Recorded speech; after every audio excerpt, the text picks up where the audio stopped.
In our headlines on this Thursday, June 4th, here in South Korea, the ruling Democratic Party wins the majority of the 16 mayoral and gubernatorial races nationwide, but loses the Seoul contest to the main opposition, People Power Party. And with regard to the parliamentary by-elections, the ruling party wins 9 out of the 14 vacant seats at the National Assembly, while the main opposition party takes 4 seats. Meanwhile, the Lee Jae-myung administration celebrates its first anniversary at the top office against the backdrop of a stock market boom and a steady presence at the global diplomatic table. We start here at home with the results of the local elections. The ruling party won most of the 16 races, but the opposition party managed to maintain its grip on capital Seoul. Our political correspondent An Sung-jin starts us off. After a fierce race between political parties, Korea's local elections came to an end. Of the 16 metropolitan and gubernatorial races, the ruling Democratic Party took over 12 regions, while the main opposition People Power Party won 4, marking a shift in the local political landscape from 4 years ago. Out of the key battlegrounds, Seoul came as a neck-and-neck race. After a razor-thin race that went down to the final stage of counting, Seoul mayor race concluded with the PPP's incumbent Mayor Oh Se-hoon becoming the capital's first 5-term mayor, as his DP opponent conceded. Voters have reaffirmed the principle of checks and balances, safeguarding Seoul's democracy. I humbly accept the voters' verdict. I fell short, and I take full responsibility. Looking at other key battlegrounds, the DP's Jeon Jae-soo secured Busan over the PPP's incumbent Mayor Park Hyung-jun. Have a listen to his victory speech. As mayor, I will work even harder to earn the trust and support of Busan residents for the Democratic Party to get the city moving again. The PPP secured 4 regions, with Daegu, which had initially projected a close result during the exit polls, seeing the Conservatives maintain their grip on the city, with the PPP's Chu Kyung-ho defeating the DP's Kim Bu-kyum. I believe this outcome may reflect voters' desire for Daegu to serve as a greater check and balance to counterweight the Democratic Party government. With wins in the majority of areas, the overall outcome strengthens the ruling DP's grip on power from the national level down to local governments. For the PPP, who had campaigned on a message of holding the government accountable, defeat in many swing regions is likely to spark debate over responsibility and the party's future direction. An Sung-jin, Arirang News. And the results of the parliamentary by-elections also saw the ruling party standing at the forefront of the races as it won 9 out of the 14 vacant seats. Our National Assembly correspondent Moon Hae-ryun reports. Korea's ruling Democratic Party has emerged from a nationwide vote with its parliamentary majority intact, holding off a conservative challenge in a series of by-elections held across the country. The Democratic Party won 9 of 14 seats up for grabs, while the Conservative People Power Party took 4 and 1 went to an independent. The results reinforce the Democratic Party's dominant position in the National Assembly, where it already holds an absolute majority. The most closely watched race was in Busan's northern Bukgu district, where Han Dong-un, a former leader of the People Power Party who ran as an independent, secured a narrow victory. I sincerely thank the people of Bukgu for this historic victory and for helping open the door to the district's future and the rebuilding of conservatism. Han's win is seen as significant. It keeps him in national politics and raises questions about the future direction of Korea's fractured conservative camp, which has been in turmoil since the short-lived declaration of martial law by former President Yoon Suk-yeol. In Incheon's Gyeongbi district, long considered the Democratic Party's stronghold, the party's candidate Kim Nam-jun won comfortably. With your support behind us, I will make sure President Lee delivers on the promises he made. I said it throughout the campaign, and I'm committed to seeing them through. The seat had fallen vacant after President Lee Jae-myung, who had represented the constituency, won last year's presidential election. Kim, a former presidential spokesman, pledged to carry forward the president's agenda for the area, including transport infrastructure improvements. Gyeongbi has returned a Democratic Party representative in 7 of the last 8 parliamentary elections. Perhaps the most dramatic result of the night came from Pyeongtaek-bi in Gyeonggi-do province, where People Power Party veteran Yu Dong defeated both the Democratic Party's candidate An Cho-guk, the leader of the smaller progressive Rebuilding Korea party, in a three-way race. I'd like to once again express my sincere gratitude to the people of Pyeongtaek for allowing me to serve in this role. Cho's defeat is a significant blow to his party and is expected to complicate ongoing merger talks between the Rebuilding Korea party and the Democratic Party. Overall, the by-election results mean the Democratic Party and its allies have more than 180 seats in the 300-seat National Assembly, enough to fast-track legislation and override filibusters, ensuring the ruling party retains firm control of the legislative agenda. Arirang News. The 2026 local elections and the parliamentary by-elections witnessed a remarkable voter turnout, and this reality in turn led to a halt in voting at some polling stations here in Seoul amid a shortage of ballot papers. Our Park Jun-han has details. Following record-high early voting turnout last week, over 27.2 million people cast their ballots in Korea's June 3rd local elections, out of approximately 44.6 million eligible voters. That brings the final voter turnout to 61%.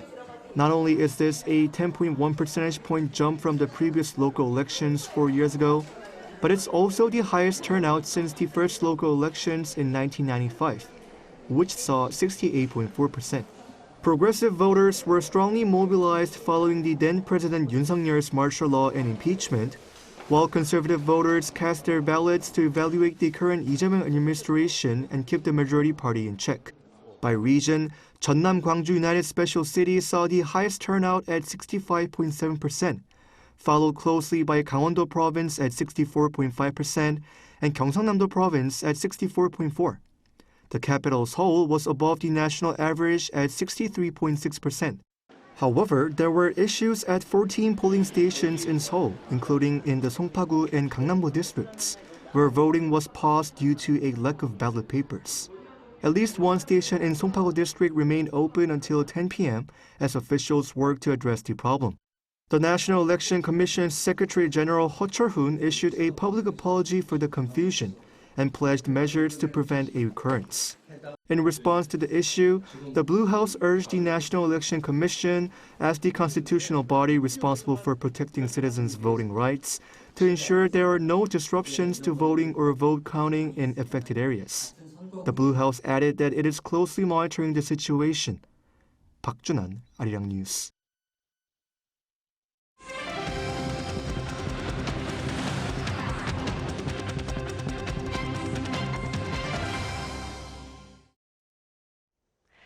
The Lee Jae-myung administration today marks its first anniversary at the top office. And in light of this occasion, our senior correspondent Oh Seong spoke to a European scholar who believes South Korea should now consider tangible contributions to global governance given its growing presence at the table. Do take a listen. 1 year into President Lee Jae-myung's pragmatic diplomacy, there is growing demand for Korea's partnership in an increasingly divided world. That's according to Arnaud Levaux, president of Paris-based Asia Center. Under the Lee administration, pragmatic diplomacy has meant pursuing national interests through practical cooperation while broadening Korea's diplomatic options in an increasingly fragmented world. The key word is adaptation. President Lee inherited a very difficult international environment. The rivalry between the United States and China continues to intensify. Conflict in Europe, like in Ukraine and in the Middle East, Iran, and the Red Sea are affecting global stability. Over the past year, Seoul has kept close coordination with Washington and Tokyo while expanding engagement with Europe, India, Africa, and other emerging partners. Levaux says that makes Korea valuable to countries looking for more flexible forms of cooperation. Middle powers do not want to be forced into binary choices. They want to maintain strong alliances while preserving enough autonomy to defend their own interest. The second challenge is economic security. For decades, globalization was mostly about efficiency. Today, it's also about resilience. Many countries today are looking for alternatives to rigid bloc politics. They want flexible partnerships, focus on practical cooperation. And Korea is particularly well positioned to play this role. President Lee made his diplomatic debut at last year's Group of Seven summit in Canada soon after taking office, and has also been invited this year to the leaders' meeting in France. With that, Lavrov says Korea will be expected to bring more than symbolic participation. This invitation is not only for protocol, it's not for pictures, it's not for etiquette. It's because we believe that Korea can really contribute to the global governance. And we are expecting President Lee to have some concrete proposals. Korea is increasingly present in international debates on security, technology, and governance. I will say that the world already sees Korea as a global actor, while maybe Korea do not perceive itself as a global actor yet. So the question should be how Korea can use this growing influence. As Lee enters his second year in office, Lavrov says the question is no longer only whether Korea has a seat at the table of global governance, but what it makes of it. Oh Soo-young, Arirang News. On the economic front, the Lee Jae-myung administration's policies over the past 1 year have led to remarkable advances in the local stock market, in the field of AI and in crisis management. Our correspondent Kim Do-yeon explains. President Lee's most visible economic achievement over the past 12 months can be seen in the KOSPI. His focus on the market was clear from day one, choosing the Korea Exchange as the very first place to visit. 대한민국 주식시장은 여러분들 아시는 것처럼 너무 불공정하고 불투명하고 다른 나라 사람들이 보면 저 시장을 어떻게 믿냐 이렇게 생각될 정도 아닙니까? When the administration assumed office last June, the index was at the 2,700 level. It is now trading near the 8,500 mark, an increase of roughly 214% in just 1 year.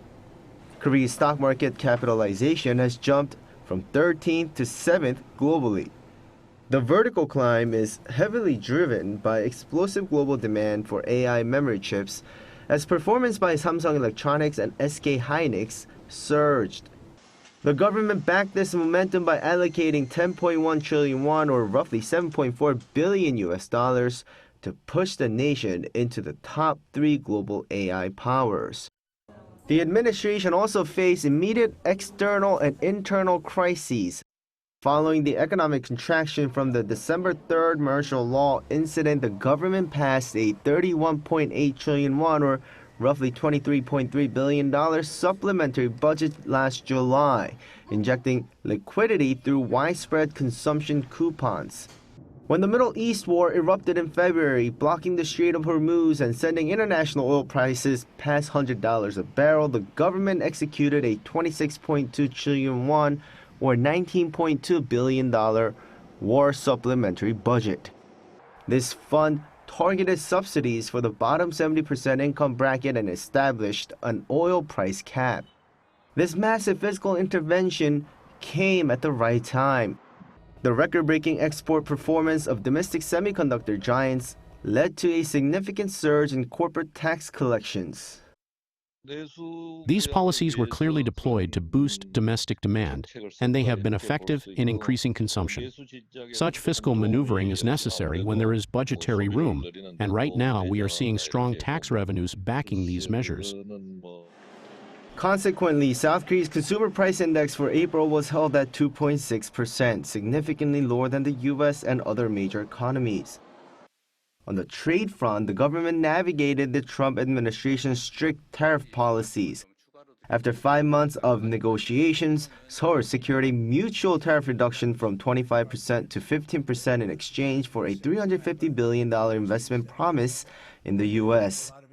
And with all this, the Bank of Korea announced the nation's first quarter economic growth surged to 3.6% on year. Kim Do-yeon, Arirang News. Staying with the local economy, a persistent concern for the government is the weak won, as the South Korean currency lost greater ground against the US dollar on this Thursday. Our Kim Jun-hong reports. The Korean won weakened further against the US dollar on Thursday, with the exchange rate surpassing 1,530 during trading for the first time in more than 2 months. The rate closed at 1,529.71, up 13.31 from the previous session, after opening 13.61 higher at 1,531. The $1 exchange rate has been highly volatile this year amid the Middle East conflict. Thursday's opening marked the weakest start for the Korean won since late March. It was also the first opening above the 1,531 level since the global financial crisis in 2009. Thursday's jump was driven by a mix of external factors, including renewed tensions between the U.S. and Iran and concerns over additional U.S. tariffs. Korea's heavy reliance on imported energy has made it particularly vulnerable to rising oil prices, while a stronger U.S. dollar has added further pressure to the local currency. The military conflict between the U.S. and Iran boosted demand for safe haven assets. At the same time, soaring natural gas prices in Europe weakened the euro, helping lift the dollar. Continued foreign outflows from the local stock market has added to the pressure, with investors converting proceeds into dollars before moving funds abroad. Meanwhile, Korea's official foreign reserves declined in May as dollar funds were used to support the foreign exchange market. Reserves stood at $427 billion at the end of the month, down $880 million from April, according to the Bank of Korea on Thursday. The central bank attributed the decline to market stabilization measures, including a swap arrangement with the National Pension Service. As of April, Korea remained the world's 12th largest holder of foreign reserve holdings. Also on Thursday, Finance Minister Koo Yoon-chol stressed the government's readiness to respond to excessive volatility in financial markets. He said the authorities are closely monitoring market conditions as external uncertainties remain high. Kim Jun-ho, Arirang News. Meanwhile, on the U.S. tariff front, the Trump administration has announced intentions to impose additional tariffs on some 60 trading partners, including South Korea, for alleged unfair business practices. Our Yoon-jin has the latest. The Trump administration on Tuesday proposed imposing additional tariffs on imports from 60 economies on the basis of a Section 301 unfair trade practices investigation. With 10% imposed on some countries, 45 economies, including South Korea, are facing 12.5% additional duties. The United States Trade Representative Jamieson Greer said in a statement that the failure of the U.S.'s trading partners to address the importation of goods made with forced labor was unacceptable, adding that it created unfair competition for U.S. workers. Addressing tariffs implemented last year, the USTR said they were put in place due to an enormous trade deficit, and that unfair trading practices were a driving force for the deficits. Driving all of these deficits, we believe, among other things, are unfair trading practices. One of these is a tolerance for the import and export of goods made with forced labor. So this is the action where we proposed tariffs last night. The USTR concluded that Seoul failed to effectively block imports of goods produced through forced labor, and is considered a part of Washington's alternative trade strategy after a recent U.S. Supreme Court ruling invalidated reciprocal tariffs. Following the announcement of additional tariffs, U.S. Secretary of State Marco Rubio said Wednesday during a committee hearing that Seoul's regulatory treatment of American firms is negatively affecting the two countries' trade relations. He said American companies were facing difficulties in being targeted in Korea, citing Coupang and Meta as examples. In response, the Blue House said it will respond to the USTR's 12.5% tariff by submitting written opinions and attending public hearings. It added that the government had been maintaining close communication with the U.S. and will make every effort to ensure that the balance of interests in existing bilateral tariff agreements is not compromised. The USTR said it would accept public comments on the proposed tariffs and other remedies through July 6th, with a public hearing scheduled for July 7th. Yoon-jin, Arirang News. In other news now, American and Iranian soldiers have been trading fire over the past few days, but U.S. President Donald Trump insists their ceasefire remains intact with negotiations on track, and that the only variable in this reality would be the loss of American lives from Iranian strikes. Our defense correspondent Kim Bo-kyung reports. Despite recent hostilities between the U.S. and Iran, President Donald Trump reportedly insisted on showing that their ceasefire remained intact. According to the Wall Street Journal on Wednesday local time, President Trump has told his aides that he does not intend to resume a full-scale war with Iran unless American military personnel are killed. In fact, he presented the death of U.S. troops as the threshold for terminating the ceasefire, suggesting that he may be willing to tolerate smaller-scale military clashes that fall short of that level. In fact, Trump said on Wednesday that progress in talks with Iran could come within days while talking to reporters at the White House. I hear the negotiation itself has gone very well, actually. Very well. Mr. President. It could happen. I mean, if it happens, and it might not happen, who knows? But if it happens, it could happen like over the weekend. Trump said that under a deal being discussed with Iran, Washington will get Tehran's stockpile of highly enriched uranium, repeating that the material will be removed from within the Islamic Republic's borders. Meanwhile, Lebanon and Israel have agreed to implement a ceasefire following U.S.-facilitated talks in Washington. The U.S. State Department released a joint statement from all three parties on Wednesday. The ceasefire is contingent on a complete cessation of Hezbollah fire and the evacuation of all Hezbollah operatives from the South Litani sector. The two sides agreed to swiftly create pilot zones in which the Lebanese armed forces will take exclusive control of the territory to the exclusion of all non-state actors. Haller added that two parties had no hostile intent toward one another and committed to continuing U.S.-brokered negotiations toward a broader security and peace agreement. Kim Bo-kyung, Arirang News. Meanwhile, here on the peninsula, North Korea's Kim Jong-un has reaffirmed his commitment to nuclear weapons and pledged to seek further rapid advancements. Our Lee Seung-jae has details. North Korean leader Kim Jong-un has visited a newly launched nuclear material production facility and announced that Pyongyang has finalized plans to strengthen its nuclear forces exponentially. According to the Korean Central News Agency on Thursday, Kim inspected the facility alongside senior ruling party officials, although its location was not disclosed. During the visit, Kim claimed North Korea's capacity to produce weapons-grade nuclear material has more than doubled over the past 5 years under the guidance of the ruling Workers' Party. He praised efforts to implement key party decisions and reaffirmed the North's commitment to expanding its nuclear deterrent both quantitatively and qualitatively. Kim said the growing security environment requires North Korea to accelerate the development of its nuclear capacities. The North Korean leader also revealed that the upcoming 9th Party Congress will adopt a new 5-year plan aimed at further strengthening the nation's nuclear forces. According to Kim, the strategy includes expanding nuclear material production capacity and continuing to increase the number of nuclear weapons in line with decisions already made by the leadership. Emphasizing what he described as North Korea's prolonged confrontation with hostile forces, Kim argued that nuclear weapons remain the fundamental guarantee of the country's sovereignty, security, and right to development. State media also reported that an important consultative meeting on strengthening the nation's nuclear forces was held during the visit.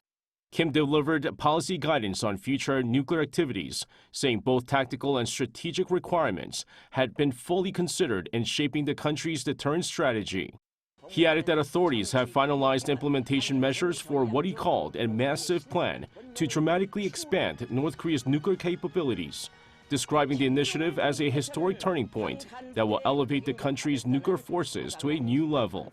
Kim concluded by pledging that North Korea would continue to strengthen its ability to defend its constitution, sovereignty, and national security in the years ahead. Lee Seung-jae, Arirang News.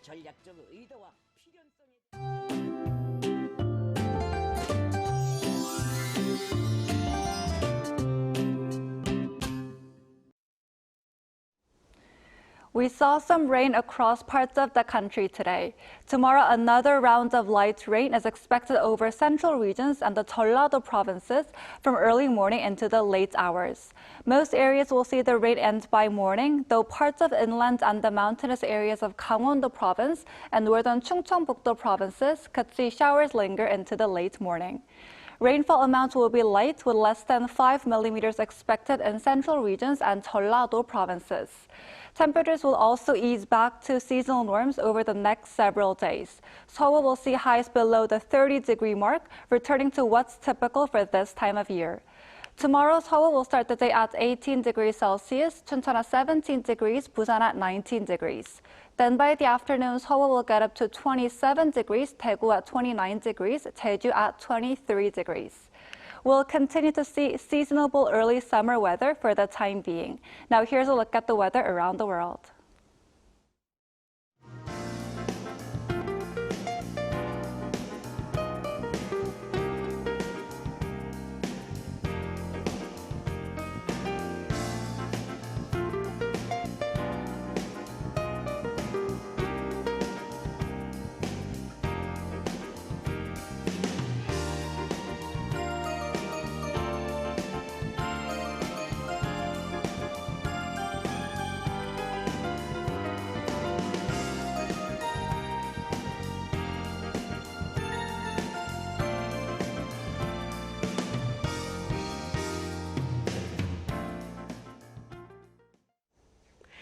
Those are the headlines at this hour here in South Korea. Coming up right after this break is our daily panel session, so do stay with us and thank you for now.